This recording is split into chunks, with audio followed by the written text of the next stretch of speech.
এখন আমরা এই পাশে ঘুরে তারপরে এই পাশে আবার যাওয়া শুরু করছি। এই পথ যদি না শেষ হয় তবে কেমন হতো তুমি বলো তো। বসা থেকে উঠলে বোঝা যাবে কেমন লাগে।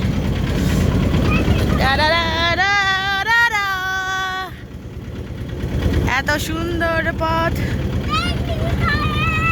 সুন্দর লাগতেছে পথ সব মিলাই। শেষ কথা হচ্ছে যে আমি লাবিবকে ছাড়া মানে এখানে চলে এসেছি আর কি।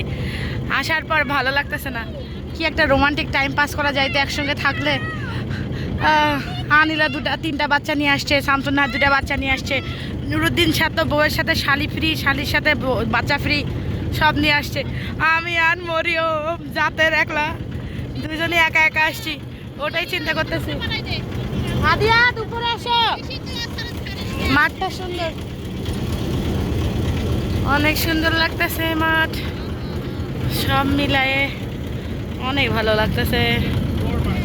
লা লা লা লা লা লা লা।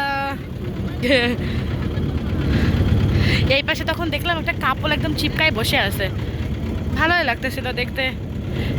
যখন আমাদের প্রাইম টাইম ছিল তখন তো ঘোরার কথা ছিল, লাবিব আমার এনে কোথাও যায়নি ঘুরতে।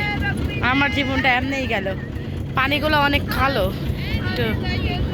Yes, I am the Rangpuri one. What happened?